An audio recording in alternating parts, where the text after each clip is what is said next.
Welcome everyone, and I'm going to be sharing a few things that are relevant to us and also to this larger gathering that's happening online called the Breath Awareness Summit.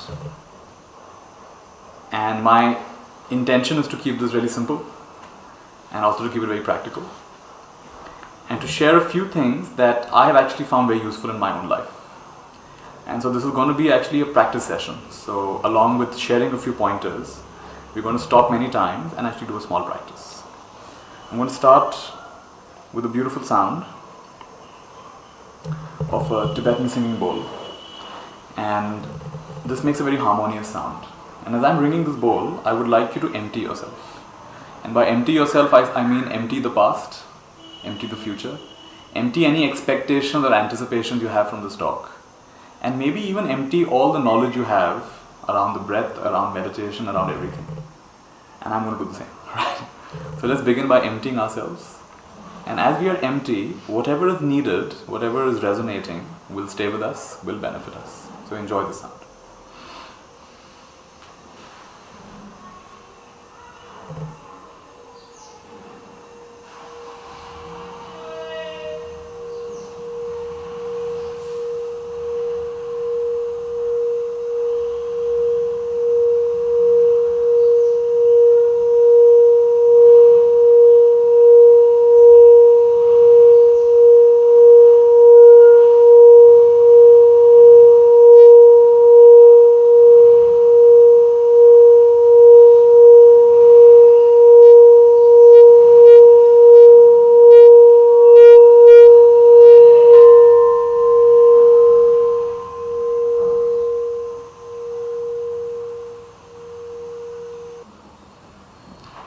So there's a nice quote that it takes nothing to be happy, it takes something to be unhappy. So one of my teachers said that every leaf on every tree is actually still. It's the wind that makes it move. So our true nature is actually naturalness, stillness. It's the sense of unfulfillment that makes us move left, right and center. By itself, we just are the way we are. So let me just start by sharing a little bit about my background. You get a sense of that. And then we're going to share some powerful principles and then some powerful practices. And then we'll reflect on everything we've talked about today. So I began my journey consciously at the age of 16 when I went for a meditation course. My mother took me for a meditation course in India and we spent 3 days in complete silence. And the practice that was given to us was to be aware of our breath. And so we feel the in-breath and we feel the out-breath. Now I thought, how difficult could that be, watching the breath? Okay, so you watch the breath, how difficult is that? But I found very quickly it's actually not that easy as it sounds. I was not able to keep my mind on my breath for more than half a minute. With great difficulty, 1 minute. And I would think, wow, it's something so simple, just watch the breath. And I couldn't do it. It kept getting interrupted with thoughts, with memories, with comparison, with something with the other. So I found just because something is simple, it doesn't mean it's necessarily easy. But nevertheless, I persisted. And one thing that helped me was that I was one of the youngest people in that group. And I felt a little bit like I don't deserve to be here. So because it was a silent retreat, and I noticed that some of the grown-ups were not fully keeping the rule, they were talking on the corner. So then I feel, wow, they're not able to control themselves, I can control myself. So it made me feel that I'm actually doing better than some others, and that encouraged me. And I began doing this practice of watching the breath, and I found that little by little I got glimpses of a certain kind of peace. And this is the kind of peace I'd never had before in my life. Because before that, peace or happiness was always about doing something. Being with friends, listening to some nice music, going to a nice place or watching a nice movie, something interesting, something exciting. But for the first time, with nothing spectacular happening, in fact it was a little unpleasant sitting there for so long, it was a little unpleasant. Despite that, I was actually feeling a kind of coolness inside, a calmness inside, something I'd never experienced before. One incident I remember from that 3-day course was when I'd sit to meditate, I would sometimes feel this tightness in my head. And I began getting worried, why do I feel this tightness in my head before I meditate, almost like a pain. So I went to my teacher and I said, I have this tightness in my head before I meditate, just as I sit to meditate. So he smiled and said, really? I said, yes. said, that's a very advanced state. And right away he reframed what I was thinking as a bad thing. He said, wow, you're only 16 years old. And you're having a tightness in your head. You should come for our longer courses. And you know what he did was he reframed it for me. So what I learned from that is that whatever happens in meditation is good. When you're doing something wholesome, whatever happens is good. If you go to exercise, do yoga, you're going to feel some aches and pains. And that's actually good, it's not a bad thing. You're opening up your bodies in ways that was kind of blocked earlier. You're enhancing your flexibility. My brother's been doing yoga for some time and everyone's noticing his posture is better. He's noticing his energy levels are better. So anything you start doing regularly, in fact in the beginning anything you do will be challenging. There's a nice quote I often share. In the beginning, it's unbearable. In the middle, it's uncomfortable. In the end, you're unstoppable. So that's what it was for me. It was quite difficult. It was not easy. But nevertheless, I got these glimpses of a kind of happiness I had never experienced before. And that's what got me interested. And of course, the encouragement from others. On the third day when silence ended, then a lot of people came and shook my hands and said, wow, you're only 16 years old. You've already got this. We are double your age, or we are triple or 4 times your age, and we are getting this now. So you're so fortunate. And I actually felt fortunate. I said, wow, this is really, because until then, I had read a lot, I had heard a lot, but I never got a practical way to work with my own mind. We were also taught in that course the uniqueness of breath. And breath has some very interesting qualities. One of them is, it's there with us from birth till death. Our whole life, we are breathing. Even when we're sleeping, we're breathing. So it's always with us, so it's never far away, it's always available to us. The other cool thing about breath is not the property of any one religion. You can't say it's Hindu breath or Muslim breath or Buddhist breath. Breath is breath, it belongs to everybody. In fact, even non-humans have breath. So breath is very universal. It connects us to a field of universality. We can all be sitting here with different belief systems and breathing the same air. So breath is very universal. Another wonderful quality of breath is there is a connection between our mind states and breath. And so notice, when you're upset or angry, your rate of breathing will change in some way. It will become faster, it will become slower, it will become something going to happen to breath. And similarly, if you were to breathe very calmly, you actually challenge yourself to breathe calmly, slower, calmer, you'll actually start feeling calmer. There's an Institute of Heart Math in the US where they found a special breathing rhythm, breathing in at the rate of 6 seconds, out at the rate of 6 seconds. Doing this a few times brings your heart rhythm, the heart rate variability, HRV, into balance, which means your stress levels go down. So any time of the day, taking slower breaths like this, and some of us feel a little uncomfortable with 6 seconds, we haven't developed that lung capacity. Well, do a little less, do 4 seconds, do 5 seconds, do whatever's comfortable. But breathe it in and breathe it out, slowly like this. Let's try this for a few times. I want you to breathe in slowly for approximately 6 seconds. And then breathe out slowly for approximately 6 seconds. Let's try.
Let's do one more.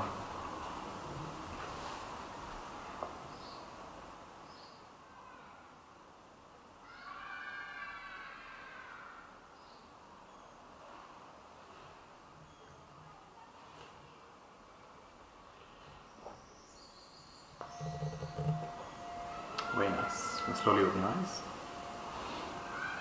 And so in the beginning, there is no harm in actually breathing a little consciously. And feeling really comfortable, and then allow that after a while to just let your breath settle into a natural rhythm. So breath has got these unique qualities. It is with us all the time. doesn't belong to any race or class or sect, it belongs to everybody. There's a deep connection between our mind state and our breath. And here's another quality of breath. If I ask someone to observe their desire, or observe their anger, or observe their fear, that's too abstract. How do I observe anger, fear, desire? Typically you would think of the same thing that was generating the desire or generating the anger, and that just makes you spin in it. But guess what? By watching the breath, we are still watching that, but like a different side of the coin of that. Like I'm angry, my breath is going faster. I haven't run away from that, and nor have I expressed that. I found a middle path. So between expression and suppression is a middle path, and the middle path is observation. And our ego grows through controlling. You want to control this, you want to control that. But wisdom grows through observing. And so breath is one of the ways that we can develop this capacity to observe things the way they are. Just the way they are. So that's how I began with my journey with this breath meditation process. And I began doing a 15-20 minute practice every morning and evening. I would meditate for about 20 minutes in the morning, 20 minutes in the evening. It was hard, my body was not used to it, my body would hurt. But I persisted. And I began to see a change. The days I would do this, I felt calm. I felt like I actually felt more spacious. I felt that I wasn't just trapped in my thinking process. There was space around it. There's a nice quote: "Let your questions breathe." Let your questions breathe. Normally when we have a question, we want a quick answer. But when you allow them to breathe, you notice more, you see more. What meditation is doing for us is allowing our entire being to breathe. And we are experiencing more of life, more fully. As opposed to having tunnel vision, we are awakening peripheral vision. I came across interesting research on unlucky people. They asked people, are you lucky or are you unlucky? And some of them actually said, I'm actually quite unlucky. My whole life, I've never got what I wanted. So they took some of these unlucky people, and they also took some people who consider themselves to be lucky. And they gave them a very simple task. They gave them a newspaper, and they said, count as quickly as you can all the photographs in this newspaper. What they didn't know was this is not an ordinary newspaper, it's a special newspaper with bold writing throughout the newspaper saying, you can stop this experiment now and ask the experimenter for $100. You can put this paper down now and claim your $100. You can put the paper down now and claim, and this, all throughout the paper this news is given. Those who consider themselves unlucky were so busy counting the photographs, they never read that. They never noticed it. Those who consider themselves lucky were much more likely to read the text and say, hey, am I supposed to get this $100 here? And sure enough, they got the $100. In other words, when you slow down, you notice more. So the faster we go, the less we notice. The slower we go, the more we notice. So what this process is actually about is, it's moving at the speed of life. We are normally moving at the speed of thought. Desires, wants, not wants. And we are racing. But to move at the speed of life is to be connected, more connected to ourselves. And what is the speed of life? The speed of breath is the speed of life. So when we are in touch with breath, we are in touch with the rhythm of life. And actually, if you just meditate on breath, right there you have birth and death. In breath is birth, and out breath is death. Or you could say within the in-breath there is birth, and the ending of the in-breath is death. So right there, the cycle of life is complete. The Buddha once met 3 monks, and they greeted him, paid respects. And the Buddha asked the monks, how has your practice been the last few months? What have you been practicing? So they all shared that, Lord, we have been practicing mindfulness of death. He says, all right, how do you practice mindfulness of death? He asked the first monk, how do you practice mindfulness of death? He says, Lord, when I wake up in the morning, I clean my hut very nicely. Because I'm not sure I'll live long enough to come back in the evening. And other monks should not have cleaned up my hut behind me. This is how I practice mindfulness of death. Alright. Second monk, how do you practice? Lord, when I begin eating, I remind myself, there's no guarantee I'll finish this meal. Because life is so uncertain, I could die at any time. Alright. Third one, how do you practice mindfulness of death?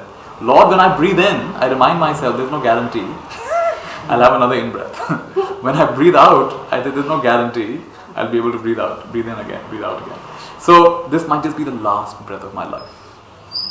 And the Buddha said, sadhu, sadhu, sadhu, well said, well said, well said. That is the way you practice mindfulness of breath. and mindfulness of death. So there's a nice quote that live like this is the last day of your life, and live like you have all the time in the world.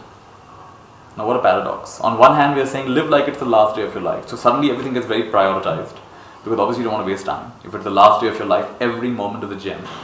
But on the other hand, also live like you have all the time in the world, which means now that we are doing this, can we do it in a super relaxed way? Can we slow down to the speed of life and get really attentive to whatever is happening? So just to complete my journey, I went on to practice many more such courses. This is actually Vipassana meditation as taught by Satyanarayana Goenka. That's how I began. And I did these 10-day courses. And of course, it was anything new you learn. In the beginning it is unbearable. In the middle it is uncomfortable. It was not easy for me, honestly. It was not easy.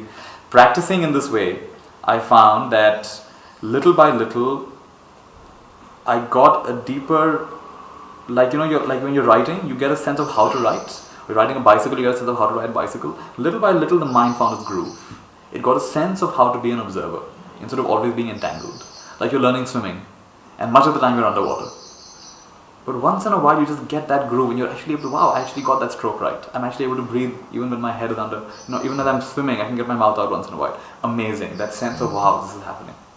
Or as you're juggling, most of the time it's not happening. Then one day suddenly, wow, 3 balls I'm able to juggle, 4 balls I'm able to juggle. It's like a breakthrough happens in that moment. So something just clicks, and that's what happened to me after many courses of doing this, 2 or 3 courses. Something clicked, and I hit that magic spot where no matter what the experience was, no matter what the temperature was, no matter what the bodily comfort or discomfort was, no matter how the mind was racing or not racing, a part of me was completely unaffected, completely unattached, completely not bothered. And I didn't mind what was happening. So it was like a higher state of being, higher state of consciousness. So I went on from there and began to share, because I was very enthusiastic about sharing what I learned. So I would share these ideas with friends. I would share these ideas with people that I knew.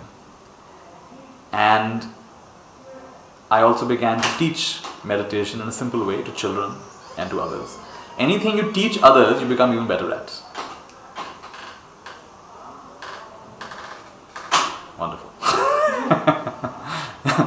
Anything you teach others, you get actually even better at. Right? So I began doing that. And this interest developed further, and I actually felt like becoming a monk. I said I want to actually deepen this process much more. The world's experts in mindfulness are Buddhist monks. So I decided to leave. By then I was working in a corporate job. I left my corporate job, and with my parents' grudging blessings, eventually they gave me the blessings, I became a Buddhist monk. And I lived in Thailand and Sri Lanka for about 6 years. At a certain point in my practice, I realized that what I've learned is not just limited to Buddhists, it's actually for everybody. And also I wanted to expand my learning beyond just one particular framework.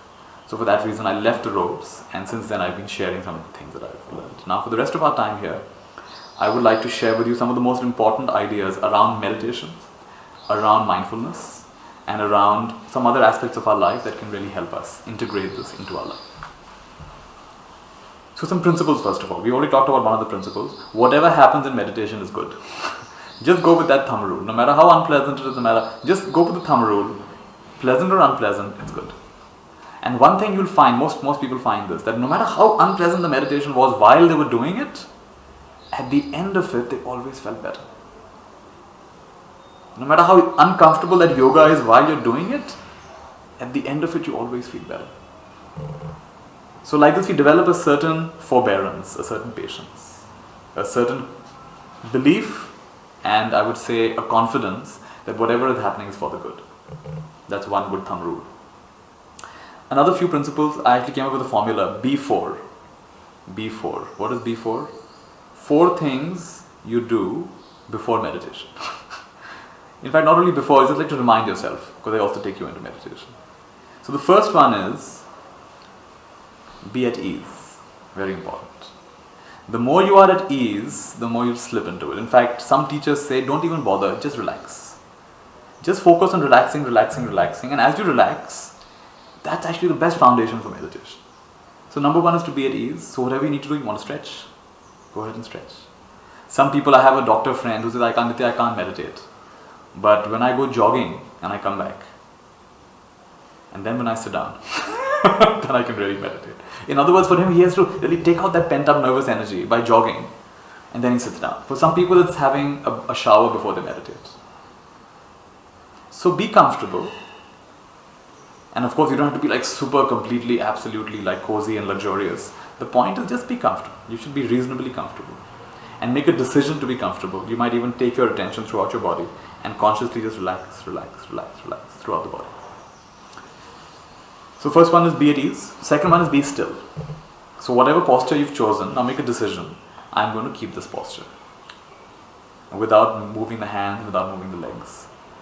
And not that we're saying never move the hands and legs. It's just that if your body is constantly fidgeting, and if you're constantly looking around, moving around, your mind will never get that still.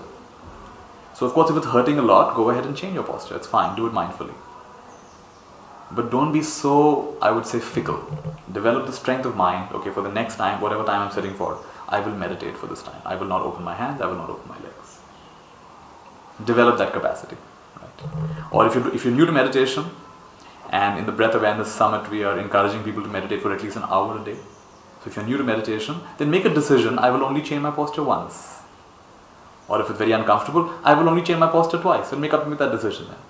And you strengthen your mind, you reduce agitation and movement at the physical level. This will support your calming down as well, settling down as well. So one is be at ease, second is be still. Third is, which is the heart of meditation, be attentive.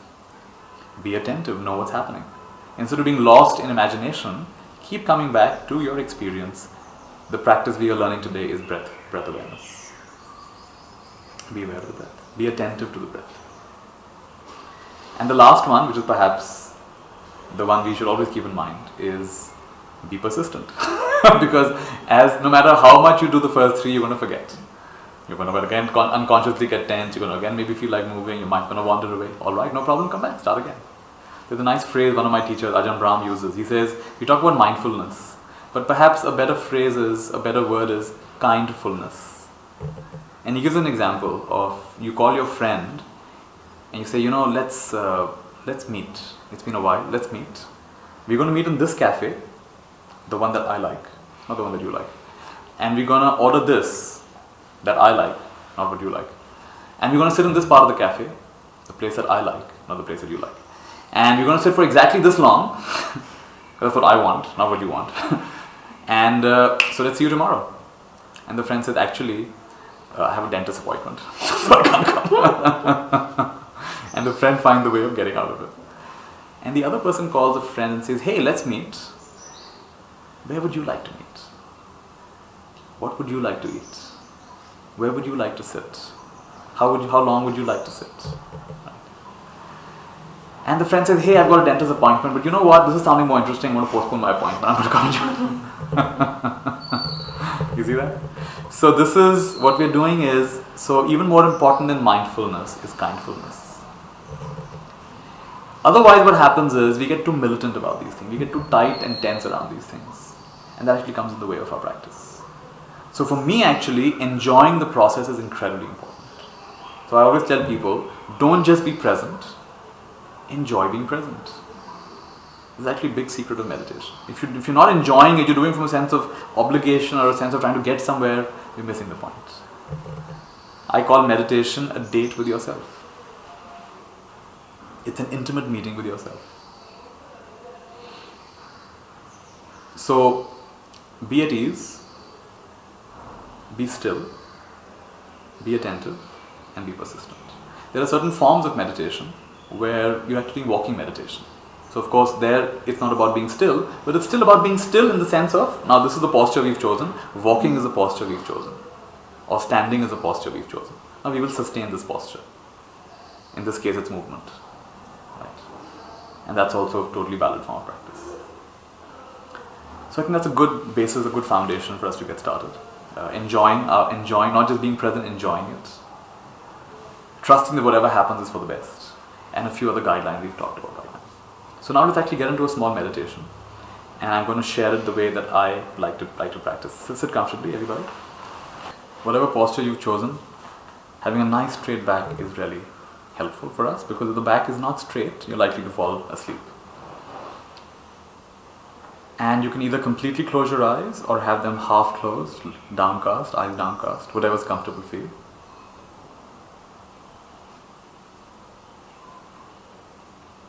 Begin by noticing all the sounds you're hearing, near and far.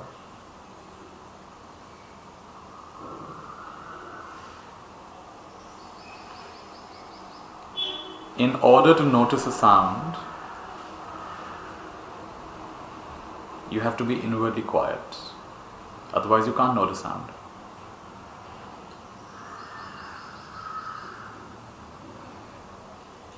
The word listen and the word silent have the same letters. They're two sides of the same coin.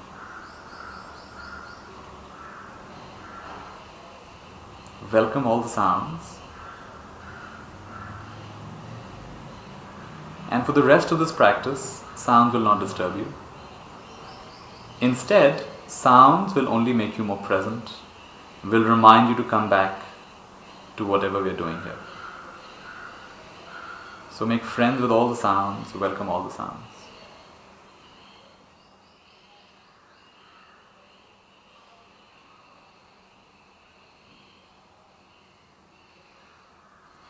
And have a sense of emptying yourself.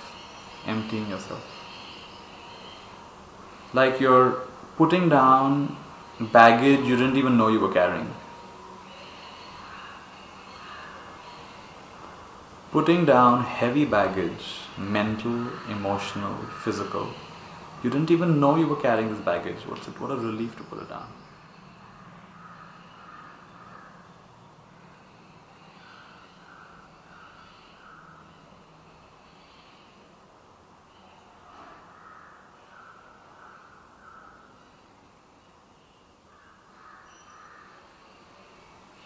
And feel this process of emptying and unwinding happening throughout the body.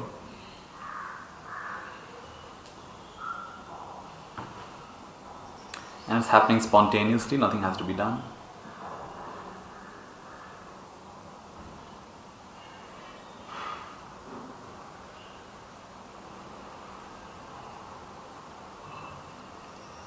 And just make an inward decision to enjoy this practice. You're just going to enjoy this. You know it's healthy. You know it's good for you. So whatever happens today in our practice, we will just enjoy it. We will welcome it. We will enjoy it. And we know we're going to benefit from it. This kind of a healthy attitude.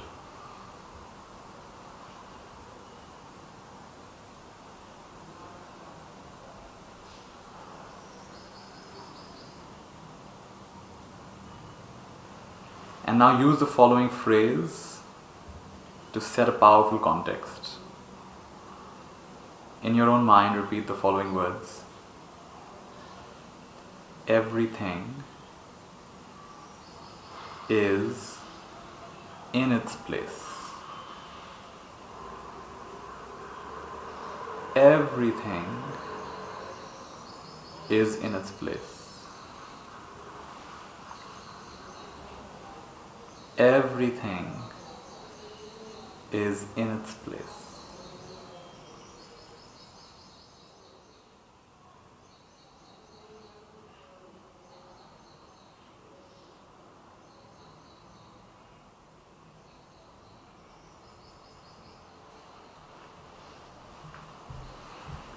Meditation is not wanting any other experience.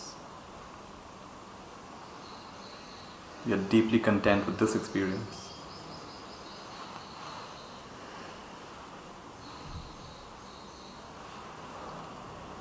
So sounds are in their place, feelings are in their place, thoughts are in their place. Whatever unfinished business you have is also in its place.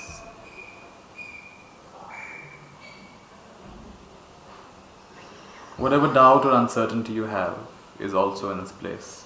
Everything is in its place. Which means for once you stop trying to adjust things. change things, transform things.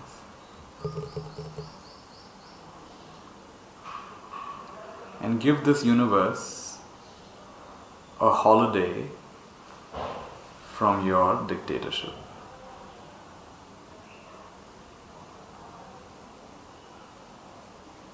Everything is in its place.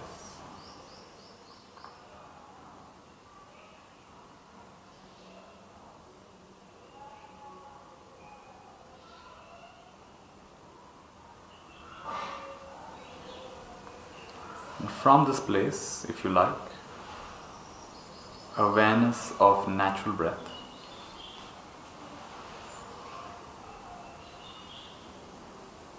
Enjoying every breath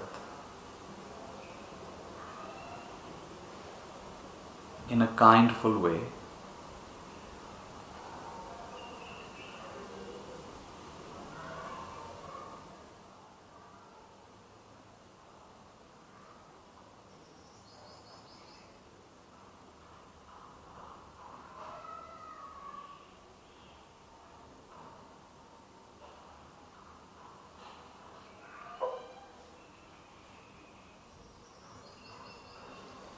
Keeping a very gentle smile on the face as you practice, to remind yourself to keep it light.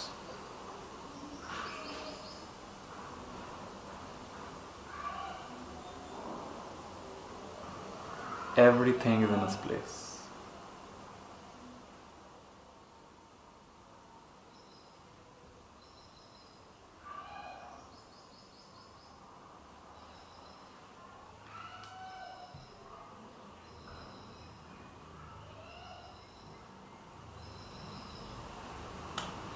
And breath by breath, you're relaxing a bit more.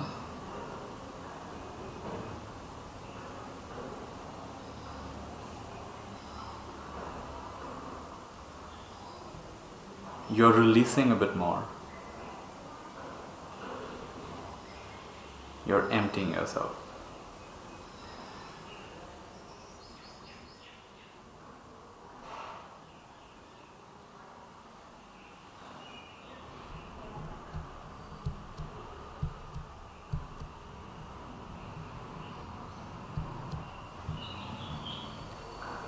And let's take this process deeper. I'll mention parts of the body.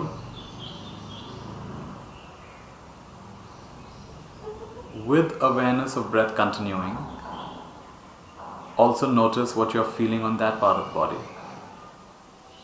Relax that part of the body. Empty any ideas, any assumptions, any tightness around that part of the body. Empty yourself.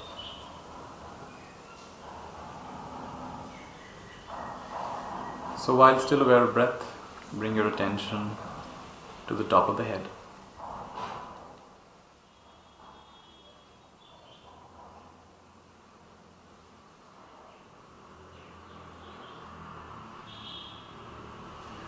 All you have to do is notice, nothing has to be changed.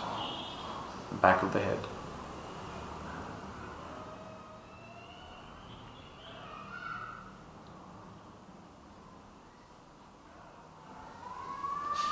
Forehead.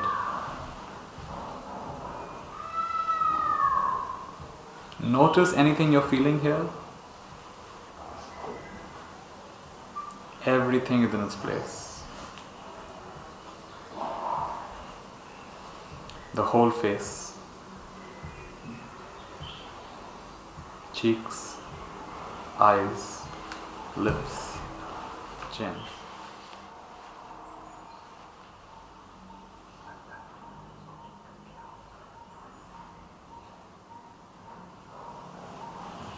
Throat and neck.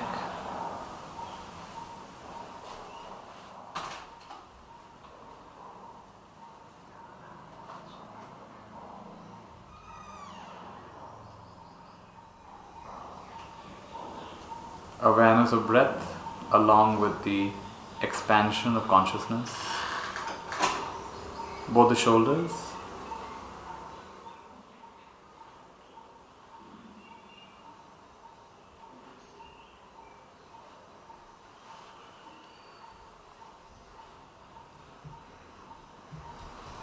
both the hands.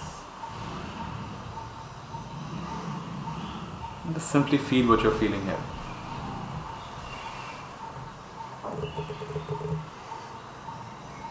Down to fingertips.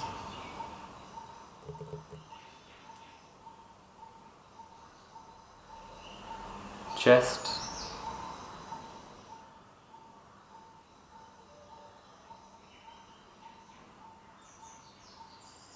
Belly.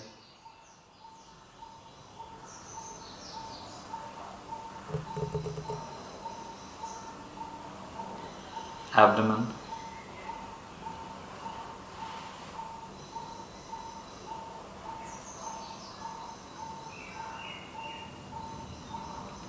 Upper back.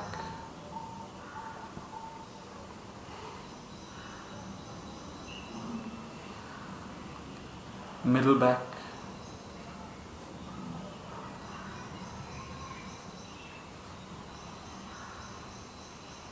Lower back.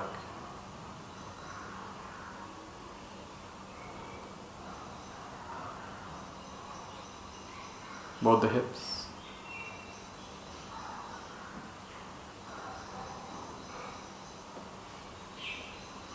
Lower parts of the body.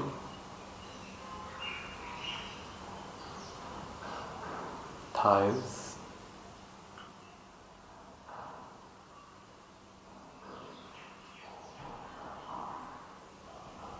Knees. It's not about imagining, it's just about experiencing. Calf muscles.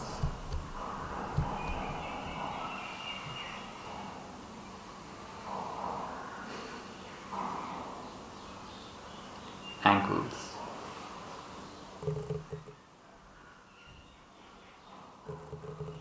And both the feet, all the way down, soles of the feet, tips of the toes.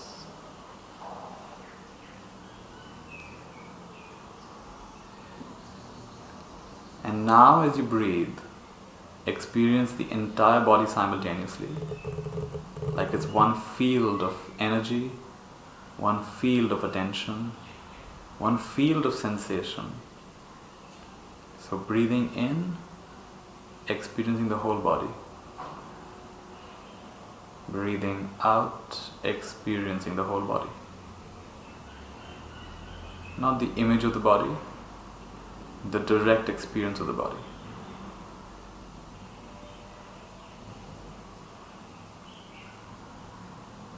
Might be pleasant, might be unpleasant, might be neither pleasant nor unpleasant. Doesn't matter, just aware.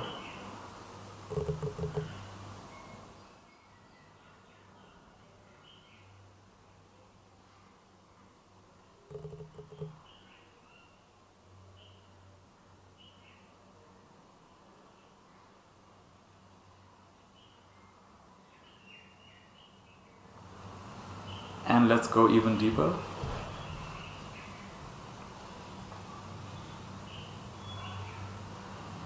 Let go of identification with body, identification of thoughts. Let breath happen by itself, feelings happen by themselves, and even thoughts come and go by themselves. What is it like to empty yourself completely? Identified with nothing, attentive to everything.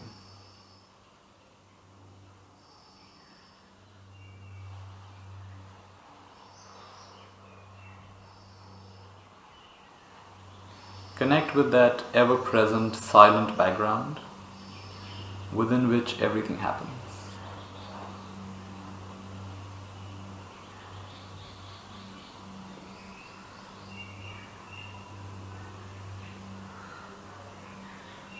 And just rest here.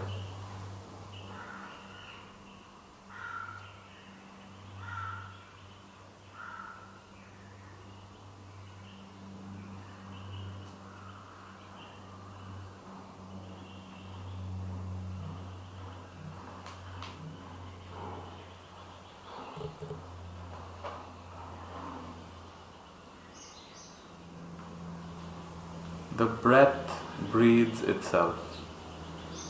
The thoughts think themselves. Nothing has to be done.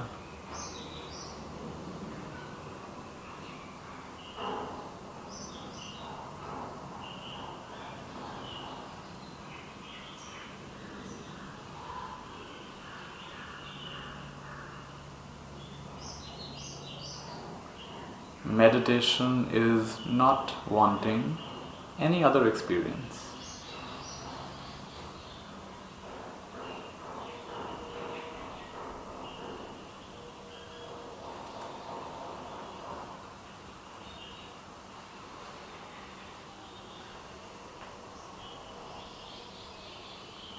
Everything is in its place.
And we conclude our practice by sending good wishes.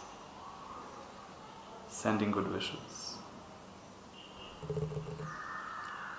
Whatever little bit of peace, silence, stillness you have accessed, we are grateful for that. We share this with all beings.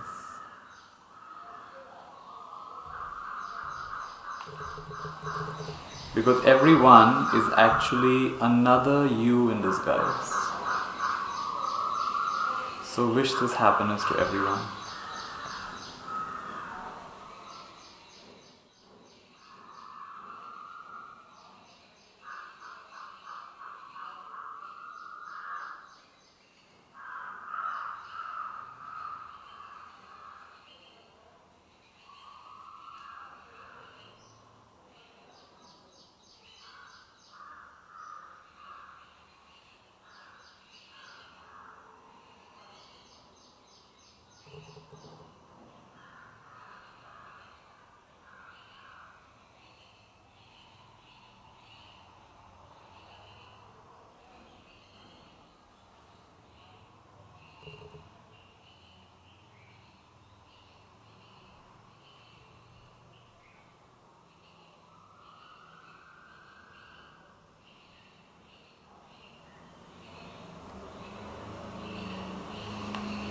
May I be happy.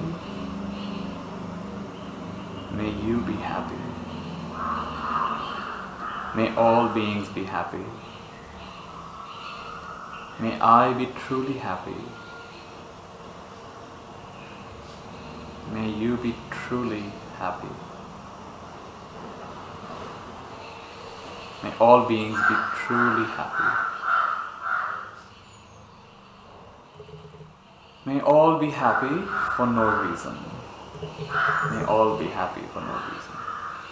The true happiness, happiness for no reason. It takes nothing to be happy. It takes something to be unhappy. And with this beautiful understanding, let's all take a nice deep breath.